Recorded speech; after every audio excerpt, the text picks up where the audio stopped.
What's up, guys? Long time no see. It's nothing season here, and today I'm going to talk about a more taboo topic that is shunned in the K-tuber and overall the K-pop community, and that is black people in the K-pop industry. And no, I don't mean black people in songwriting, or as choreographers for groups, not even as Western celebrities collaborating.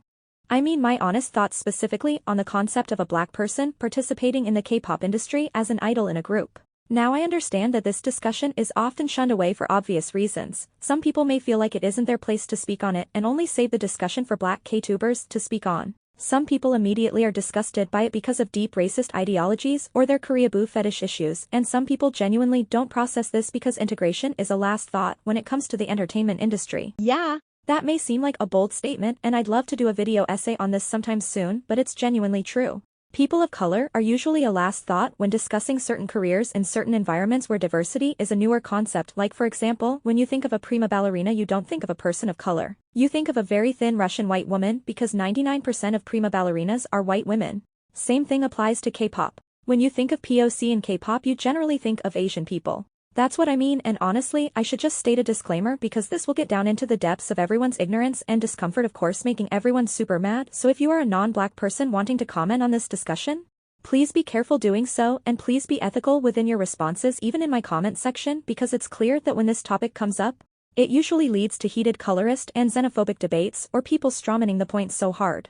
I'm not even exaggerating, like, just wait until you see the comments under this video. So everyone be mindful. Now finally let's get into my thoughts. To be honest, the general concept of black people in the K-pop industry actually isn't new, but of course black people as idols is fairly new. The only fully black K-pop idol in the Korean entertainment industry is Fatu Samba from Black Swan.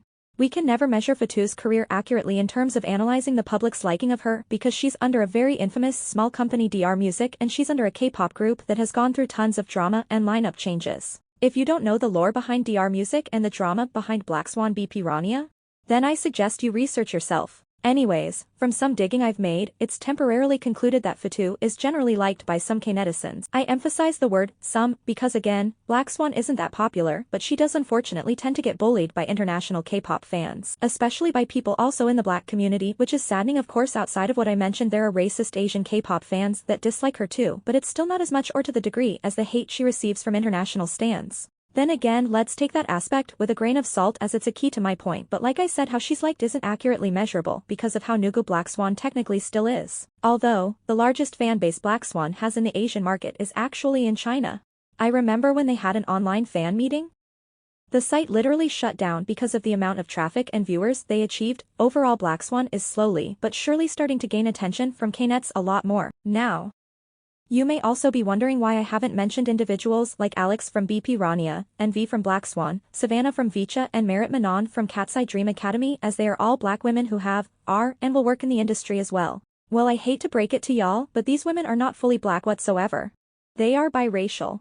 I'm hoping you all took the title of my video and the beginning literally, not to mention Alex isn't in the industry anymore. Savannah and Merit are both debuting in global group projects where these groups are not necessarily creating K-pop, they are just working with South Korean agencies. In a technical sense, I can still consider them K-pop idols because of the companies they're under, and we really don't know if HYBE or JYP intends on letting these groups have Korean or Japanese releases for more global appeal, but we'll see. That is far from the point, and that is just a semantic argument. Back to what I was gonna say. The level of hate depending on the audience definitely pertains to this discussion, especially when it comes to the fear-mongering argument that comes up in the discussion of black people wanting to be K-pop idols or the idea of more becoming trainees debuting in the industry. My hot take about this topic is that people project their own ideologies onto xenophobic generalizations of K-nets by fear-mongering the idea of having more black K-pop idols instead of being authentic about their own racist colorist mindsets. It is a scapegoating tactic, and that may have sounded like a mouthful, but here's what I mean. A lot of times K-nets become scapegoats in any K-pop news or gossip, and while I do agree that some of them are downright crazy, disrespectful, bigoted, and vile, I refuse to generalize all of them in any discussion because all K-pop fans are those things to some degree. The target points to them specifically stems from xenophobia and ignorance. Racism is an issue in South Korea, but everyone tends to forget how small of a country South Korea is as compared to the United States as a whole, which leads to dramatizing the problem and antagonizing South Koreans. I notice that every time we discuss black people potentially being K-pop idols, it's an immediate xenophobic tirade about how horrible of South Koreans are, despite the fact that there are already black people working in the industry as we speak. This may blow y'all's tops a bit, but yes, I consider the generalizing of South Koreans' values xenophobic because you are speaking negatively about a group of people based off of where they are from. It doesn't matter the context of the critique. If it's a negative thing and if it's a generalization towards people part of a specific region, it's xenophobia. A lot of people don't realize this, and that's why they get defensive when I say this, but it's rampant on social media. It's also hypocritical if you think about it. You're critiquing a country's moralities while you're also putting your morality on the line by being xenophobic yourselves, and a lot of people need to realize that the "oh, South Korea is this, South Korea is that, Koreans are this" rhetoric is extremely harmful. It's like open-mindedness is non-existent whenever we have this discussion, and it begs the question, is South Korea super racist or are you super racist? It also makes me wonder if half of these people demonizing South Koreans are even into K-pop themselves, or have been to South Korea themselves. This interests me because earlier I know I mentioned a lot of international K-pop fans and people in the Black community hate on Fatu, but specifically touching on the Black community. It's clear that a lot of people that hate on her aren't even into K-pop since they just judge her for being a Black woman participating in a different music industry other than the Western Black music scene in the first place. I feel like that specific aspect of resentment and bitterness has to do with criticizing Black individuals who not only want to be idols but who generally are interested in other cultures besides Black culture aside from the fear-mongering. This is part of that tactic and judgment. You are Black, so why would you want to participate in an industry that doesn't align with racial stereotypes I force on you? Vibes. And another annoyance I have with this discussion is how everyone infantilizes the Black community while also making backhanded comments masked as trying to help them whenever a Black person expresses their interest in auditioning or pursuing that industry. For example, everyone says, "Oh, I fear a Black person being an idol because they'll get hate, they can't do it because they can't fit the Korean beauty standard." Excuse me? So do you think that bigotry and colorism doesn't exist outside of South Korea? Do you think we get treated any better in America? On top of that, what is with this odd assumption that Black people cannot already be or fit into a standard? That's kind of a microaggressive claim. This part I really want to get into because yes, the Korean beauty standard is pale skin, but it's not like every single idol in the industry is 100% pale. Most are tan. On top of that, facial features aren't only associated with one race, especially since Black women carry the I.O.I gene, so we generally have a variety of features, hence why any Black woman with almond eyes or naturally having agiosol gets accused of Asian fishing because people think Black people only can have certain features. It's also ridiculous how people ignore the fact that fitting into standards is generally part of any professional or real-world job. Like, no, seriously? I'm often confused when this point is thrown around where y'all say all of these things Black people have to do, can or can't have, etc. Like, yes, babe, that is how the entertainment industry works. If you want to do a certain job, your lifestyle has to align with that job. I don't think that Black people are naive children who are unaware of that. If you want to be a supermodel, you have to be tall and very thin. If you want to be a lawyer, well, get ready for law school. The same thing applies to being an idol. Like, yes, a Black idol will have to conform to the Korean beauty standard some way somehow. Many Asian idols that are non-Korean do anyways, so the sky is blue. What is your point? Again, it's back to the fear-mongering. It's quite clear that a lot of y'all aren't actually worried about Black people. You are just uncomfortable with the idea of Black idols yourself, so you try to scare them about South Korea when it really isn't that deep, especially since clearly a lot of you have outdated and generalized perceptions of South Korea. Oh, I hear stories all of the time of others' experiences, and we shouldn't invalidate that. Well, babe, how recent are those stories? Were these stories from your experience? What was the context? And overall, was this story from a trainee? A lot of y'all weaponize others' past experiences, which yes, it's sad they have endured that, but are you gonna sit here and assume everyone's experience will be the same just because of their race? Does that belief further support your odd perception that all Black people are the same? And are you really going to compare someone's experience from 5 years ago to a Black girl attending a global audition in 2024? This whole back and forth thing does get odd because again, y'all want more diversity in the K-pop industry and are shockingly well aware of the cultural appropriation that takes place then when a Black person is genuinely ambitious enough or pursue K-pop. You start foaming at the mouth telling them that Korea will hate them. Like, make up your minds. And granted, it is important to make people aware and having these discussions, but it's a whole other ballgame and the discussions become rather pointless and toxic when you're just being downright disrespectful, out of touch and weird. Yes, I did say out of touch. Sue me. If South Korea was so horrible and hated Black people, then I don't know who will be writing their songs, choreographing their dances, or producing their songs. I don't even think VIVIZ, Dream Academy, or Black Swan would have seen the light of day. And here's another hot take no one is ready for. The K-pop industry is lacking Black K-pop idols because Black people are too afraid to participate. It's not solely because South Korea refuses us. I'm not even joking. 99% of the reason why there aren't any Black idols is because of how Black people are discussed in the space of K-pop, especially stan culture.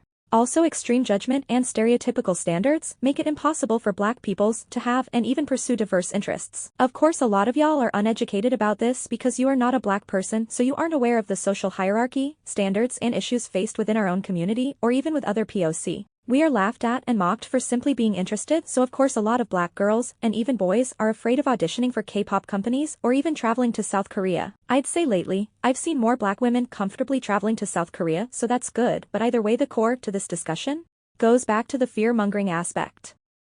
Black people get screamed at by other Black people or really anyone about how they are not wanted or loved. It's a paradoxical game. I firmly believe this because of the changes we are seeing in the industry wouldn't be happening right now if Black people were hated in South Korea, but I also firmly believe this because if you were to look at any audition flyer for any company major, Nugu or whatever, there are never any nationality or ethnicity restrictions unless specified, which again, rarely happens. Of course the Korean beauty standard is something companies want, but again y'all are so out of touch with how the K-pop industry actually works. You say random generalizations instead of making sense. Like I mentioned earlier, Black people do have the ability to conform to a standard. If you are a K-pop fan or know much about auditions, you'd know that companies are looking for general potential in skill and sometimes visual, but they are never looking for perfection. A lot of companies actually desire people to mold and build up to be idols. Sounds creepy, but that's genuinely how the industry works. Not to mention what companies want is extremely unpredictable. Literally, the only given requirements are thinness and potential in singing or dancing obviously, but everything else outside of that can easily be taught or altered during the trainee system. That is the point in people becoming trainees. Like it's just so odd to say, hey, you shouldn't audition because you're Black, like I don't think y'all understand how batshit crazy y'all sound telling people that, especially in 2024. A wonderful example I'd like to bring up with this is 1930s America. The most vile era of racism for Black Americans. I remember in a TikTok comment section some random K-pop stan was confident enough to try to say that racism in South Korea today is 100x worse than 1930s America. I wish I was joking. That level of fear-mongering is absolutely insane, but let's be serious for 1 second. Do you really think any Black person working in any industry during that time said, I will not do this because I'm Black and racism? No. They didn't let that stop them. If it did stop them, there wouldn't be 99% of prominent figures in history today. Shit, there wouldn't even be Fatu. Like it's genuinely ignorant. It's literal brain rot, cause again all of the people that argue about this are American K-pop stans, like legit seem to care about non-Asian idols more than K-nets. As I clearly pointed out earlier with Fatu, if a Black woman in 1930s America can become a prima ballerina, then why can't a Black woman audition and become a trainee at a K-pop company in 2024? Like be so for real right now. Yes, of course the likelihood of a Black person debuting in a W group of an all-Korean lineup is super slim, but it's not impossible. Furthermore, it's not like it's uncommon for companies to have foreign trainees. With K-pop becoming more global, with the high viewership that A2K and Dream Academy brought in, we will be seeing more global groups in 5th and 6th gen K-pop. Y'all have no problem with groups like XN, G, newjeans, or lesserafim, but you're foaming at the mouth when non-Asian foreigners become idols in industries that appropriate their culture. And I do feel like this may come from lack of understanding of marketing, but generally, Black K-pop idols debuting in groups isn't something that's detrimental at all. Companies don't realize this out of fear, and also because there's not many Black people seriously auditioning. And yes, I say seriously because I notice a lot of y'all treat them as little jokes and attend auditions with your friends for fun instead of actually treating it like a professional environment you are choosing to start a brand new career opportunity in. I believe that issue is rooted in self-confidence issues, but also simply because some of you see South Korea and K-pop as some theatrical fantasy. But anyways, I could have made a whole new video essay on why it would actually help the K-pop industry to have Black idols, but I'll just say my first few reasons here. For 1, it would create buzz because it's something different. For 2, it would aid global appeal and marketing for an industry so strict about global appeal. More Black idols would instantly aid that because you're gaining support from a certain demographic and from more international fans, since international fans, as well as some K-netizians, go crazy over American idols, and the market with Black K-pop fans is huge. Literally, if a Black idol debuted in a group, and under a company with a decent budget like I-dle, they'd be getting brand deals and promotions in Korea and the Western market. They'd break the internet with both markets. That is huge. Also again, it's like y'all think that just because the concept of a Black idol exists, it means we would take over or something like. No. A Black idol would just coexist like any other foreign trainee or idol. We'd be seeing more groups with diverse lineups. A group with 2 Korean members, 2 Japanese members and 2 Black members, or something like that. It'd genuinely be cool and unique. The industry needs more cool and unique stuff anyways, considering how dull it has been lately. I could go on and on. But overall, I do feel like the disdain for black idols is rooted in colorism as well as stereotypical expectations, of course. A lot of you don't believe a black person can be close to the Korean beauty standard because you generalize black features. A lot of you are also extremely uneducated about how the Korean music industry directly correlates to the Western music industry, black music, and how many black people that are actually working behind the scenes. Back then in K-pop it was unheard of for a Japanese woman to be an idol. Then when groups like Twice popped into the scene, it changed drastically. The same thing can and will happen with black biracial individuals. The core aspects of K-pop, which is just Korean language and culture, isn't going to be changed just because a black person is on stage. Global groups can release all Korean songs. Black people can still learn Korean and sing in Korean. It's not impossible nor unheard of. A majority of older K-pop fans are grown men that are attracted to women, and believe it or not, most older Korean men are attracted to black women too. So yes, a black idol can pull off a cute softer concept like Twice does too. Again, all of the aspects of this discussion go back to your generalizations of what black people should do, how we should look, etc., and it's quite unrealistic and awful. Stating the obvious and fearmongering is getting extremely old. It's time to be okay with the concept of diversity. So yes, I do feel like black people can be K-pop idols. Like any other idol, they'd have to fit or conform to the Korean beauty standard to the best of their ability, and they'd have to have talent, no languages. That's it really. Big whoop. We don't see enough black K-pop idols because black people are bullied for their interests and fearmongered when it comes to auditioning. Traveling to South Korea, it's not because South Korea is some hellhole spawn of the KKK. If y'all stopped harassing people for being themselves, then maybe they'd have the confidence to accept themselves and do what they want.